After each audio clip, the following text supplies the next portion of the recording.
the 46th head coach of the Toronto Argonauts, Mr. Mike. Oh, it feels good. Yeah. Mike Miller, the 46th head coach of your Toronto Argonauts. Nice, Mike. Appreciate it, buddy. Yeah, thank you. Thanks, everybody. Thanks for being here. You know, I have some people I want to thank, and I'll try to get through this as holding my emotion in the best I can. First, I want to say, very important to me, I want to thank God and my Lord and Savior, Jesus Christ, through which all this is possible. I want to thank the MLSC ownership and our CEO, Keith Pelly, for this opportunity. I also want to thank our general manager, Michael Pinball Clemons. It's been a real pleasure going through this process with you, and obviously I'm very excited for this opportunity. I also want to thank Linda Davis and Melissa Frith, our controller and director of operations, are invaluable and do a great job here with us. And then I also want to thank our coaches, our players, and our staff. I believe we have some really great people here, and it's a real pleasure being able to work with them, and I'm excited to work with them from this level moving forward. With that said, also I want to give a special thanks out to Ryan Dinwiddie. We call him RD. Wish him all the best moving forward for his opportunity. But for me, something special, RD and I worked together in Montreal. And when I left there, he said, if I ever get a chance, I'm going to hire you. And a lot of guys had said that over the years. And, you know, he kept his word and gave me an opportunity to come here and be a part of everything that we've achieved. So a lot of respect for him, and a big thank you. For me personally, yeah, that's right. For me personally, I want to thank my mom and dad.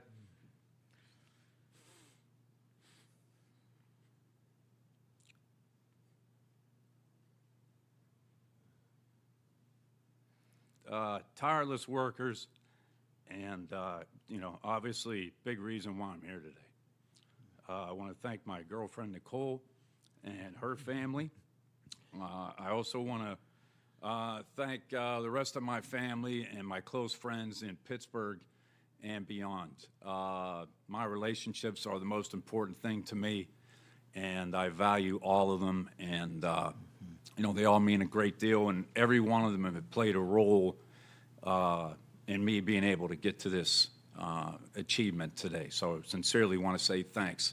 Another thing I want to talk about real quick is, it's been said about my illness. I had cancer in 23, and I really want to thank Dr. Greenberg, Dr. Freeman, Dr. Waldron, all the nurses and technicians over at Princess Margaret, to Toronto Western and Toronto General. They're just absolute angels and the best at what they do. And, you know, I'm forever indebted to them and their skill. And they're just special people, and I really want to say thank you to them. I also want to say thanks to my agent, Gil, that's here today. In coaching, I want to say thank you to two gentlemen that gave me my start. Unfortunately, they have passed, but Joe Walton and Dan Radakovich, when gave me a chance at Robert Morris, and then to Bill Cowher, my head coach at the Pittsburgh Steelers, gave me my first opportunity in professional football, has continued to be a great mentor to me, and yeah, big thank you to Bill Cowher. And another guy that I have to say thanks to is a special person to me is Russ Grimm. Has taught me a great deal, and he's almost like a big brother to me, but really, you know, Russ, just very knowledgeable and has been a great influence on my career. So, you know, with that, again, I just want to say thanks. I'm excited to be here, and I'm looking forward to 2026. Awesome. Okay, we'll take questions now. If you have a question, please raise your hand. Chris Belanovich will hand over the mic. Dave Naylor. Mike, congratulations on the position. Dave Naylor over here. Oh, there you are, Dave. Sorry, it's light, sir. You've done a lot of things in football at various levels, and correct me if I'm wrong with this. You've never been a head coach. Correct. Just how do you plan to approach that, and who are some of the people maybe you might borrow traits from in being a head coach?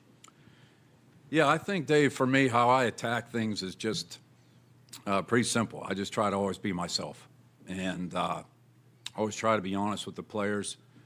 And I'm a guy that has always said that I feel like we have a good starting point, but I encourage input. And then I say, look, it might change what we're doing. It might not. It might take us down a completely different road.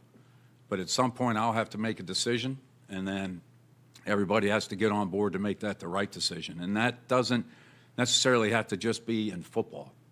I want input from all our staff because we have good people here. And why wouldn't I want to listen to them, their perspective, and doing what's the best possible thing we can do for this organization? Mike, Dave from Sportsnet, congratulations. Thank you. Your staff, are you expecting any changes to the staff? I know a lot of guys we've worked with over the last few years, are you expecting to keep that the same? And are you taking on other roles other than the head coach? So right now, in regards to the staff, we're in talks here, meeting with Michael, and so we'll be going over that over the next few days. As far as me, yeah, at this time, I'm going to also be the offensive coordinator. So I'll be the play caller, and obviously as well as the head coach.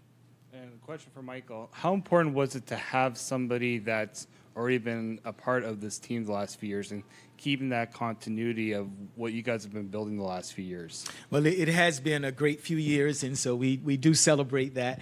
In the process, though, honestly, we go out there and we look for the best person for the job, and so with that, we started interviewing our own guys, and we're like, wow, maybe we don't have to go too far, right? And so it was just a great experience, and obviously we did look outside first, and when we came back inside, we found the guy. First, Mike, congratulations on the position. Thank you. Head coach, when that first realization happened, what were you feeling? And I want to apologize for making you emotional in advance. So Yeah, no. You just go through your career. You go through your process. You have goals, and life just takes you right where God's going to take you. And this opportunity presented itself. I was grateful for the opportunity to go through this process. And, I've just always been a person that once that goal is reached, it's a moment of celebration, but I quickly shift my vision forward. And now it's about taking the next step and moving this organization forward and trying to get everyone on the same page and expressing my vision for how we need to do that. So that's just kind of how I've always been. So again, very excited. But yeah, now it's about, okay, what's next? And we obviously got to get to work.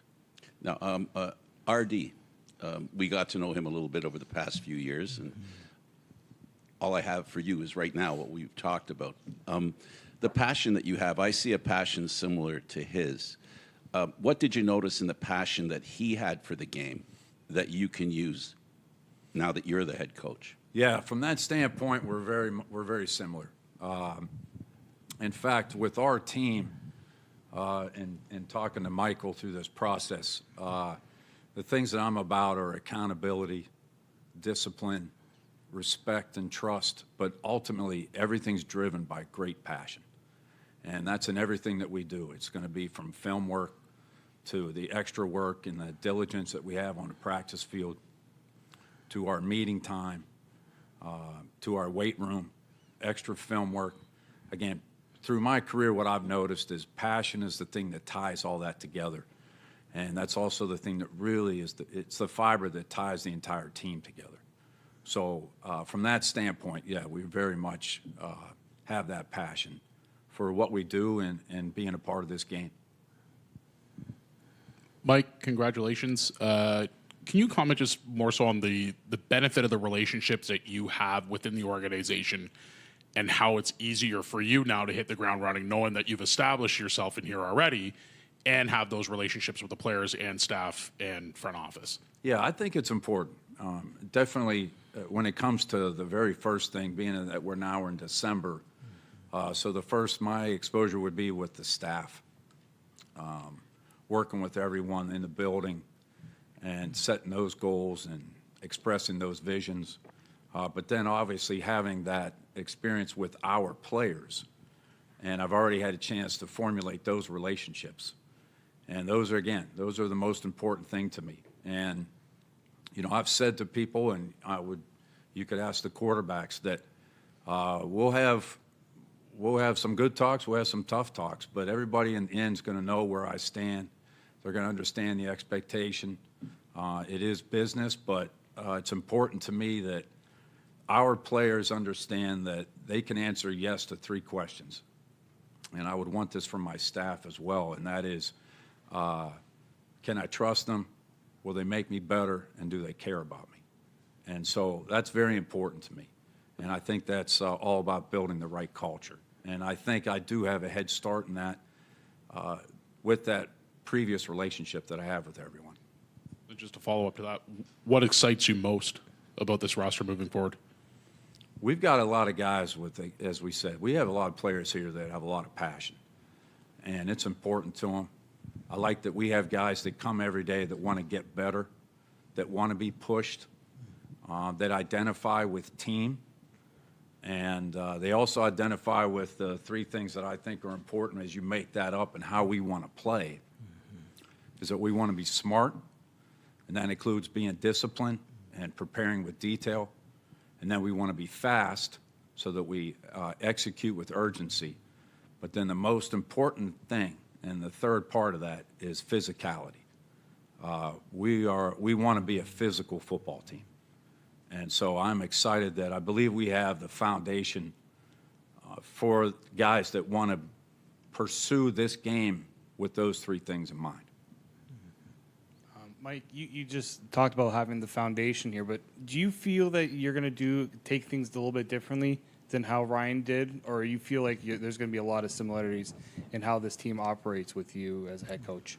I think everybody does it individually. When I've worked with different coaches in the past and changes for whatever reason, you take little bits from guys here and there throughout your career. But I think the most important thing, as I said to Dave's question earlier, I think you have to be yourself. I think you learn along the way, but you want to be genuine and sincere, and that's what I'll expect from the coaches, front office staff, and players. So, yeah, I think that's the most important thing, is that I'm gonna treat it how I treat it. I like to research things. I'm a collaborative person, but in the end, I'm gonna make a decision that I think's best for the team. And I'm going to be myself in that process. This one for Michael Clemons. Michael, you're starting, and your 1 and 1A quarterbacks have had a lot of success with Mike Miller, and I'm talking about Chad and Nick. How much did their best football has come working with Mike factor into the decision of hiring him as head coach? Nothing at all. No. Really? Very clever in picking that up.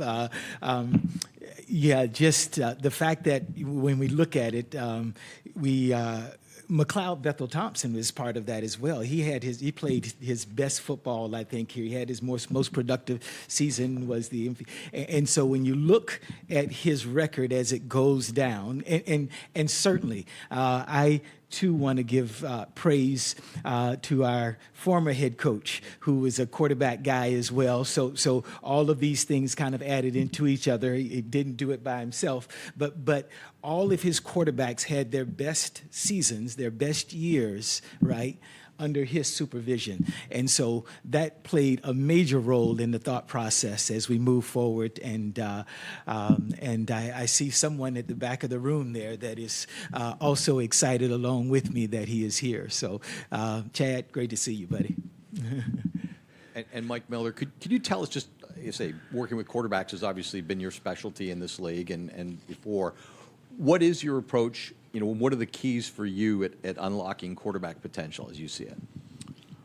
Yeah, I mean, it obviously starts at a level of, I've been blessed with some good players, right? And the way we like to do things in our room is the same way I just answered the question earlier, that I like to hear what they're seeing. I like that give and take, and that it's ultimately all about us getting the most out of everyone and what's best on a certain play or when we're looking at things and hearing that give and take.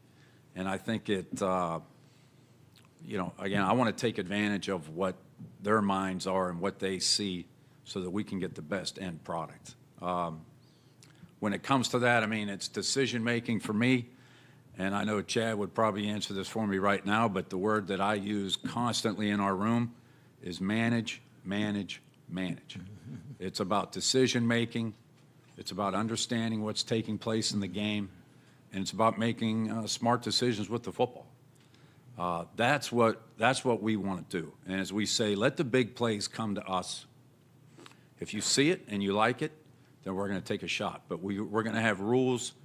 And as the great Sam Weiss taught me a long time ago, we'll get you 97% of the way ready. And I said, well, why aren't we going 100%? He said, because the good ones invariably during a game are going to have plays where they have to extend beyond the rule. And we'll have them ready. We're going to have the footwork and the reads and the understanding of what we're trying to accomplish. But as is the case with Chad and Nick and Mac, I mean, we've been really blessed with some good players that can operate, and we always say it's a 3% play. And they try to get on me sometimes about, come on, Miller, that should have been a 3%er. And I like to hear that because, or they'll say, hey, this is good management here. And I've talked to them about this, that when I hear that back, I feel like everybody's buying in.